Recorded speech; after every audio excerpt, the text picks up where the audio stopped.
How's it going? Welcome to episode 10 of Hype for Hoops. First topic is who is in the worst position right now, team wise, Damian Lillard or Luka Doncic? Graydon, why don't you kick it off for us? Um, yeah, I think Damian Lillard for sure. I think it's because he's older and he's been there before. He's been there before. Okay. So just all these losses and all these like playoff failures, I think it's got to play a toll on him. Luka's still young, and this is what his third, fourth year in the league. So, and he's still got a ways to go. And I mean, maybe two pieces away from a really good contending team. Yeah, I agree. Like you look at Portland, they don't have a coach now. They're one of these small market teams that cannot attract free agents historically. hmm You look at Dallas, they have Mark Cuban, they're able to spend money. They In the long run, Dallas is a better place to be for sure. And then you throw in the fact that their ages are different and Yes. Damian has a very small time window to win at this point, right? So definitely that's the harder position to be. Yeah, I agree with both of you. Definitely Dame. Older by 8 years, doesn't have Mark Cuban. But at the same time, Mark Cuban hasn't really been able to attract any really big free agents. So that kind of doesn't help Luka either. But I would still say Luka has a better position currently, team wise. Yeah, what isn't Luca still on his rookie contract? Is that am I mistaken Yes. here? And he Yeah, has the yeah. chance this summer to sign the Supermax, which he hinted at that he's going to do. Yeah. Ooh. So you can see right there, like looking at the contracts and Luca being on his rookie contract still, they're like on opposing ends of their career. If you really want to look at it that way, like yeah, Damian really needs to make a decision if he wants to stick it out in Portland or if there's anything going to happen there. Because I think he's in a really bad situation there right now.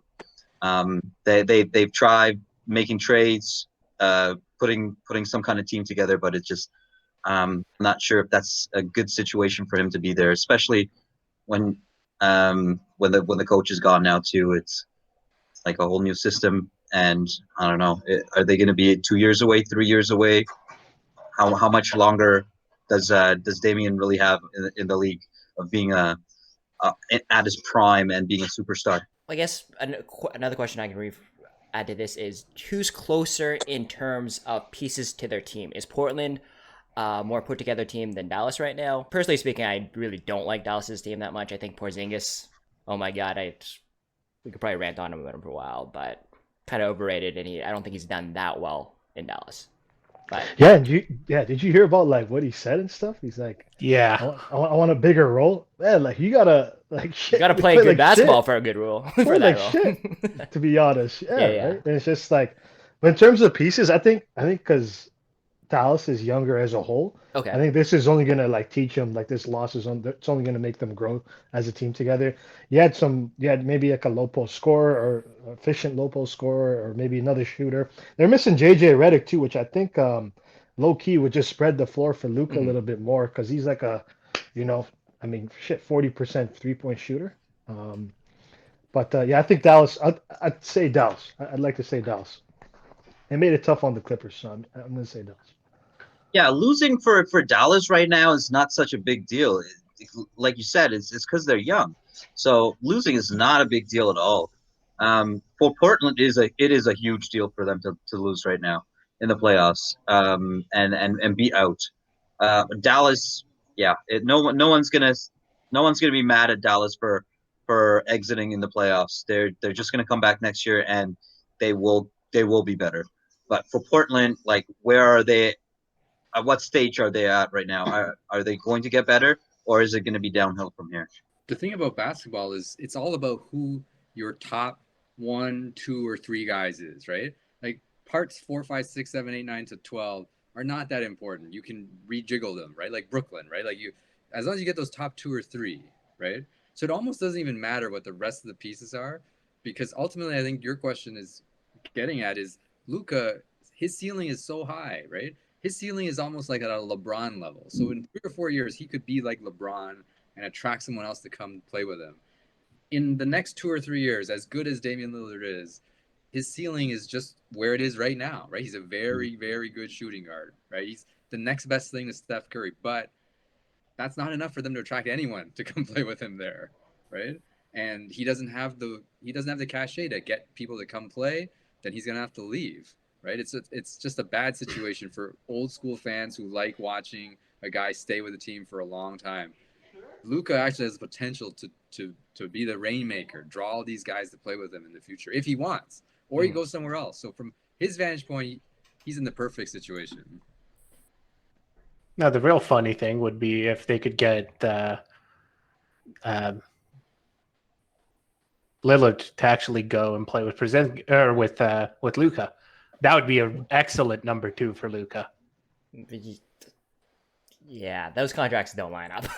No, not at all. But I'm just saying that would be amazing, right? Because Porzingis for Luka. well, Porzingis for.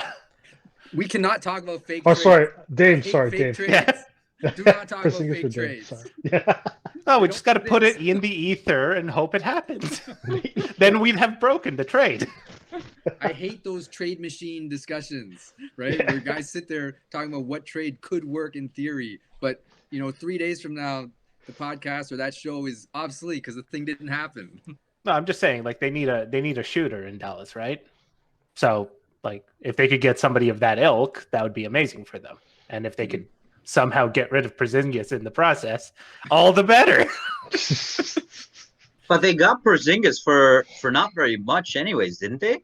When they picked him up. Yeah. So really, like they're not at a loss here if they're gonna trade him, and they could pick up pieces or whatever. I just know he's like a massive contract. I think He does. he's getting paid more than like Jason Tatum. I saw this somewhere. Jason Tatum. I don't know if Lillard is up there, but can't be Lillard. But a bunch of other guys are producing way more efficiently than him. Yeah, it didn't make sense. But Well, it did make sense in New York because nobody wanted to play in New York. Yeah, New York, right. that was a fucking dumpster fire, man. Like they were just trying to throw money at people to try to come play there.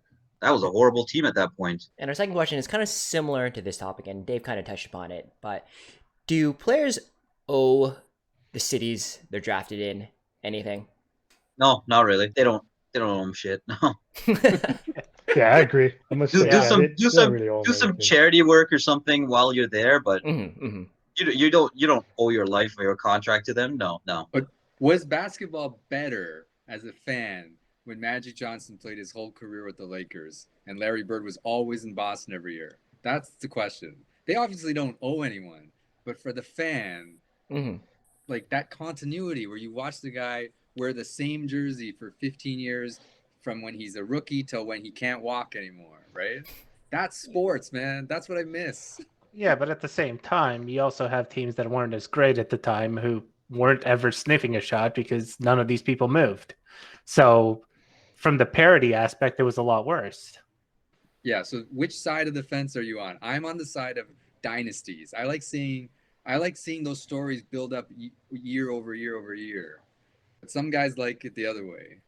Yeah, I like being able to hate a team because they're so good for so long, right? That's the same thing I just said. No, that's what I'm saying. But like the argument is, do you want parity in the league or do you want dynasty? And the leagues kind of want parity, where a lot of fans want dynasties. I think teams need to play together for a long time to get really, really good together. Like if you watch like The Last Dance, one of the reasons that they get good is because they've actually suffered through like 4 or 5 losing seasons, right? Even Pippen is playing with Jordan for years and years until, they really know each other's game inside out. And I know these are great players. You can put them together, for 2 weeks and they look decent together, but it's not the same, right? It's not the same like complete understanding of each other. So those top teams that used to play forever must be able to reach like a higher level of basketball than Brooklyn Nets of 2021. I gotta believe that deep down. So what is it? What is it that players are moving more now than they used to? What is the actual reason for them doing that? They have more rights now than they used to, right? I want to say they're more spoiled these days. Is that okay? And there's more money. There's also a lot more money. But they have way more say in the sense that they're talking with their friends and saying, "Hey, let's play together." I don't Right. think So that really social happened media. before. Social They're- media The stimuli. players are smarter too, Mhm, right? mhm. They know the game is rigged against them, and they figured out that this is a way that they can manipulate the system. Like Jordan was the best player in the world. At the end of the day, you know, if he couldn't get the coach he wanted, he had to retire at the peak of his career, basically, right? Mhm. Whereas today, LeBron realizes I'm just take a 1-year contract. At the end of each season, I become a free agent again. Like he did this a couple times, right? In the olden days, no player had the balls to do that, right? They all wanted the security of like Scottie Pippen. I don't know. He had some weird 10-year Yeah. contract or something that he couldn't escape from, Mhm. right? So I think the players are a bit smarter and they have much more say in where they can go. Yes. It's just created this. But it's a lot easier for somebody like LeBron to get a 1-year deal and be like, I'm making 30 million a year. I'm making on endorsements. I really don't care if it flops or not. I have all my money. Whereas somebody, back in the day when they were barely making $1 million a year, you're like, well, I kind of need this money, to Yeah, it's different. provide for my family. It's a different mentality, and it's much easier when the money's so large to go, risk it. So whose side are you guys on? Like, do you guys like the current system or the old way? I think a little bit of both, you know. I think try to make it work with your team for as long. I don't know. See, it's just I like the old way. I'm gonna say the old way, but I do think players don't owe anything to the cities that drafted them, the teams that drafted them. But if they do stay, like mad respect to them, and I'd love to see them stay, obviously. But yeah, I'm gonna say the old way. I'm gonna say the old way. I'm torn on this because I do like the old time basketball, the old time NBA where players were loyal to their teams, but I do think that having the freedom to move around is your right as a player, as a professional, and you should be able to do that. Now here's my thing. Like if you are drafted into a team that's just total garbage, you don't want to stick around. I think after your rookie contract, you should be able to move. And then once you sign that contract for the next team, you should be like loyal to that team. Yes. So sign that contract, play out your contract. Don't go, oh, I want to trade right now or whatever. You sign that contract, that's you staying there, being committed. So that's what I think should be happening. But I think there are scenarios where players are now saying, I want to trade, or get me this coach, or whatever they're unhappy about. They have more power to like make change within the organization, or just threaten to leave, and that's not really right. But on that same notion, just to play devil's advocate, the team could trade the player at any point. Why should the player not be allowed to request a trade when they're no longer happy in the relationship? Shut up, Stefan. No, like I really like the European soccer model, right? Where if you want to sell a player, you can, but they have to agree with it. I really like that model, and it's virtually the same as the trading, but instead of trading it for a player, you're trading it for money. A lot of money. A lot of money. Yeah, $100 million for this player. Okay. For you to be able to. I think. Go ahead. I think we've had this conversation. I think so. Yeah, we have. And you said the same thing. Yeah. I just miss the fact that in the old days you could buy like your Magic Johnson jersey and know that you're gonna wear it for 10 years, right? Now you buy a jersey, it could be on the discount shelf 3 months from now, right? I think I like the old way, but I just don't want to see like a 4 years in a row Cleveland versus Golden State. Like I kind of want to see different teams in there. But that happened under the current system. Yeah, that's right. Like I don't know. Yeah, it's tough. I don't know. Yeah, I think I agree. I'm tending towards the older style as well. Things that come to mind for me is when LeBron made the decision to go to Miami, and he was getting so much hate from Cleveland. They're burning his jerseys and whatnot. and he brought a bunch of bums to the NBA Finals. Bums, seriously. Who was the second best player? Who was it? I don't know. Mo Williams. Tristan is not a bum.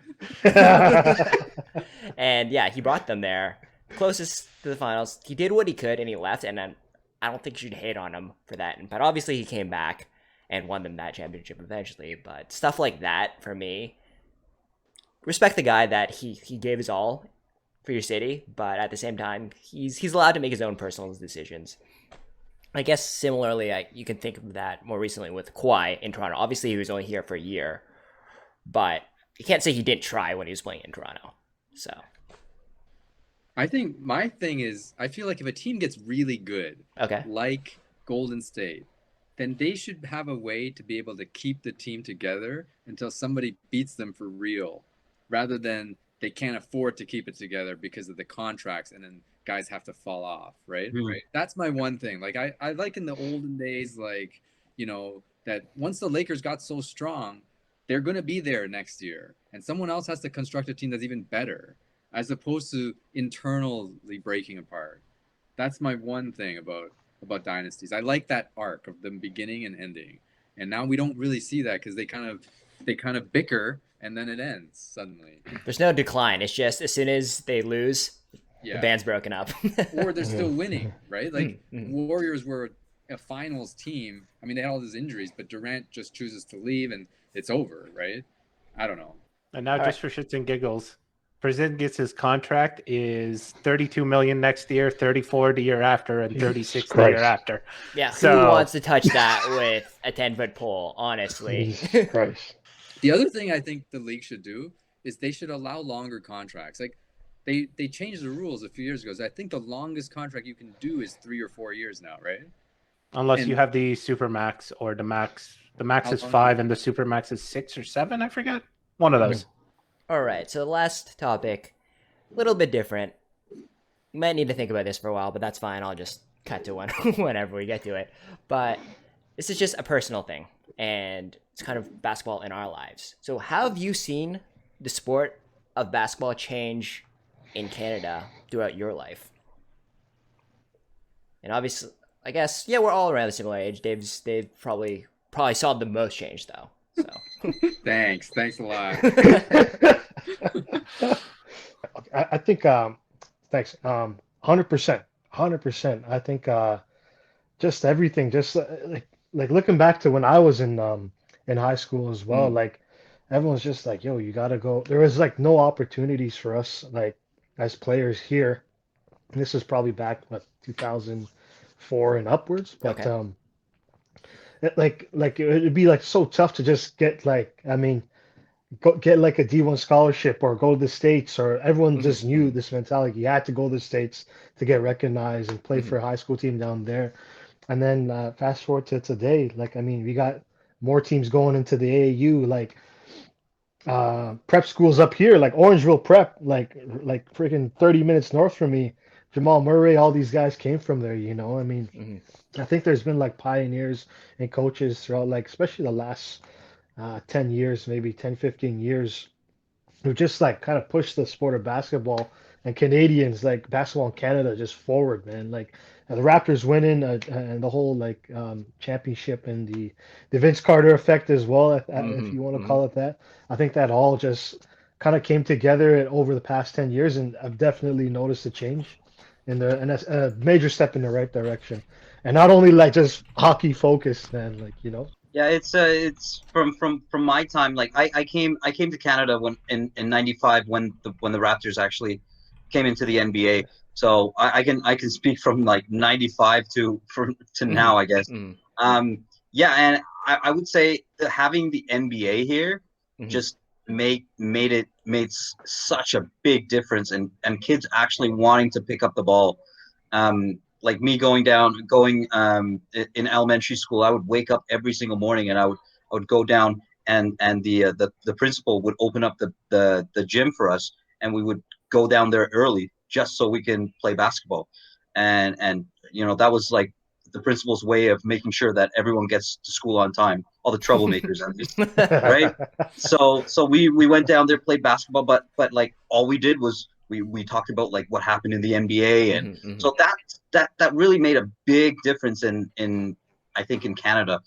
Kids picking up the basketball, watching basketball, having a dream to actually play in the NBA, and yeah, like Graydon said, like all these stars can now that are in the NBA, they can go look right back at like the Carter effect or playing like good competition within Canada, and even we have two guys here from Northern, like our high school team. We went down to actually play in the States as well, like in tournaments, and yeah, we got our ass kicked, but like, it was still like they invited us out knowing that we have like some quality players still, and there's still so much good quality basketball players here in the high school level. So yeah, it's really something to be proud of, like from where we were to how this has developed, and it's only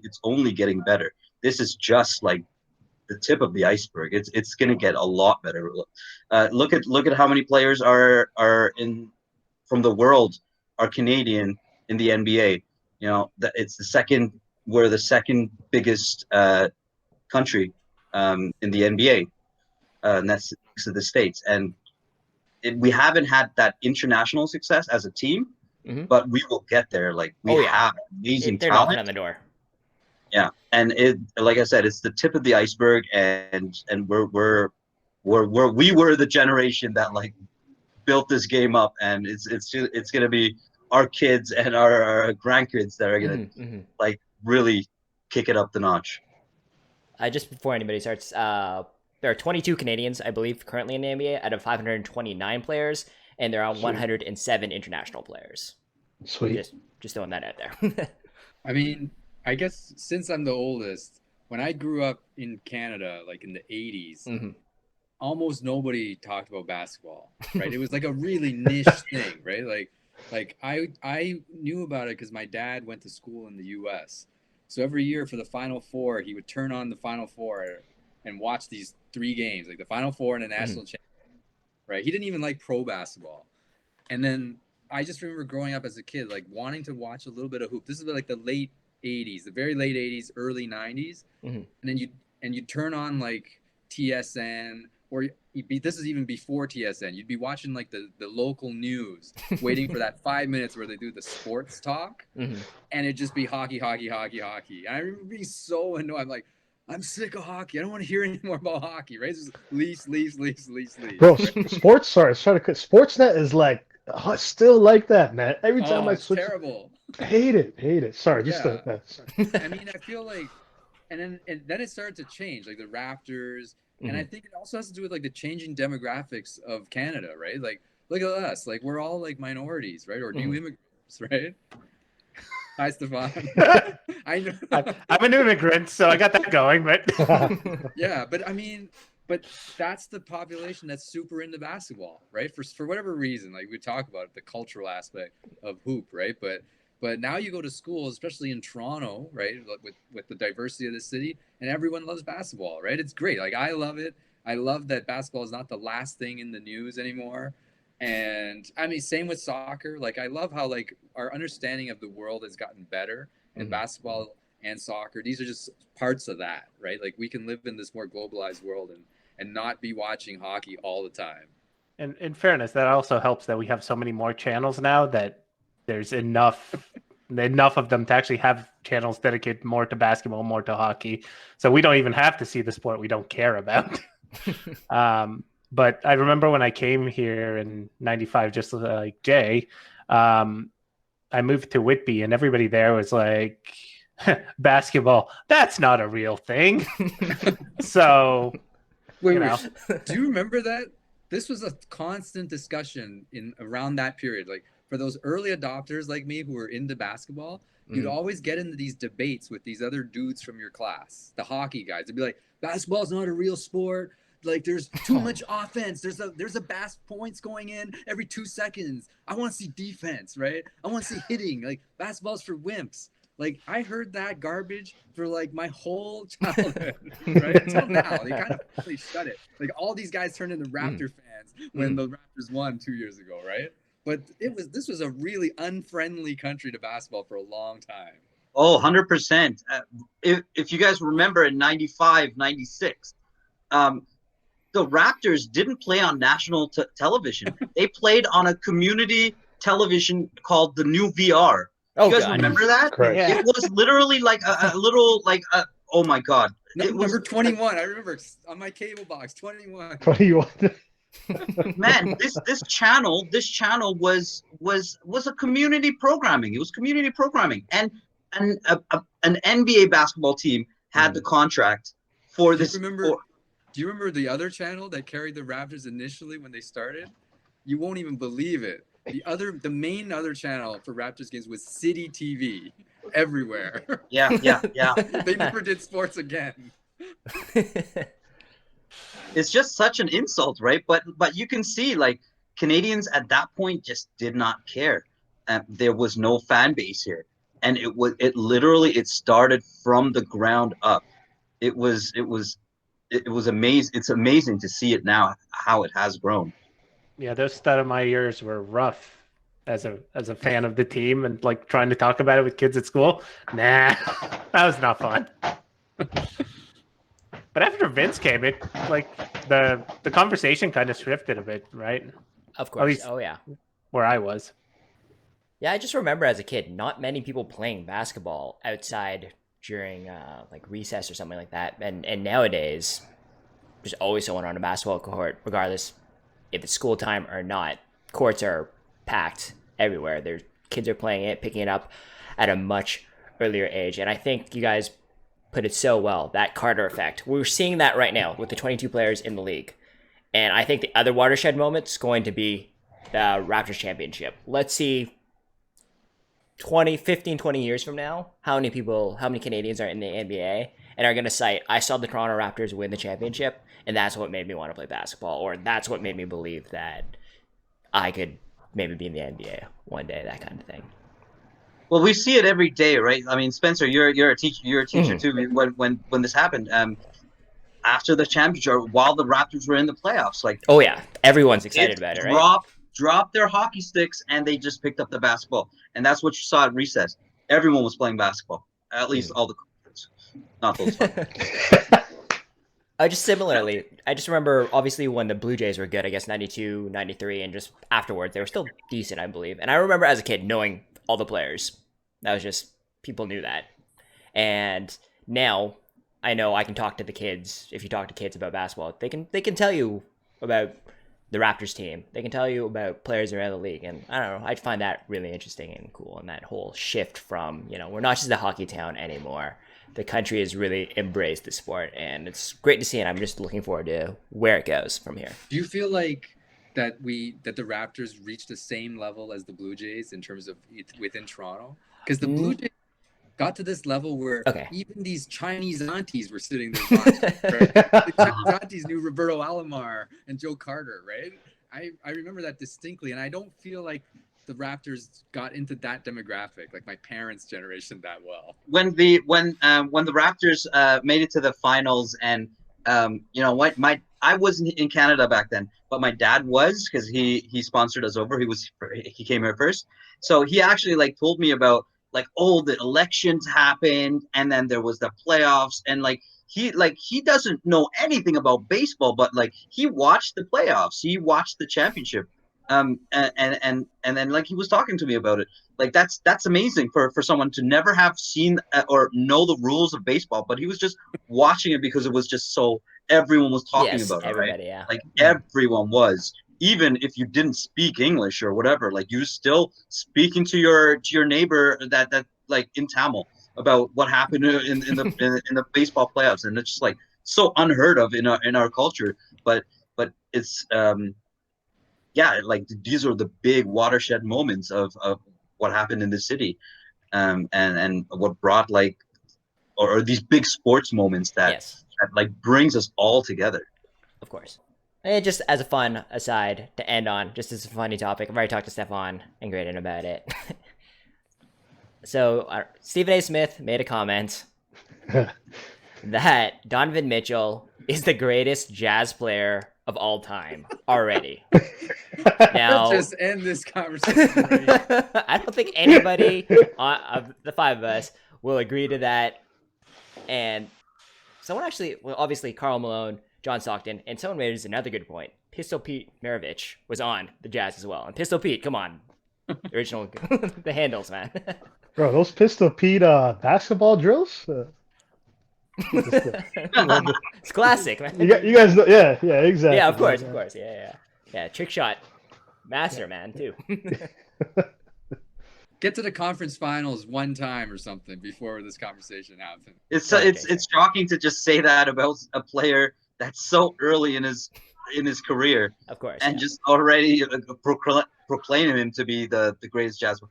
He very well could be if he sticks around and with the Jazz and takes them to the finals.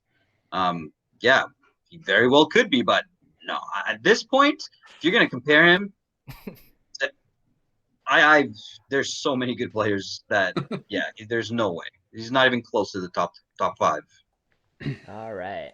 Well, guys, thanks for joining me. It was really fun chatting with you guys as always. Final thoughts, Joel Embiid. Spends more time on his back than a $2 hooker. All right, on that note, everyone please take care of yourselves. Thanks for watching, and we'll see you all next time. Take it easy.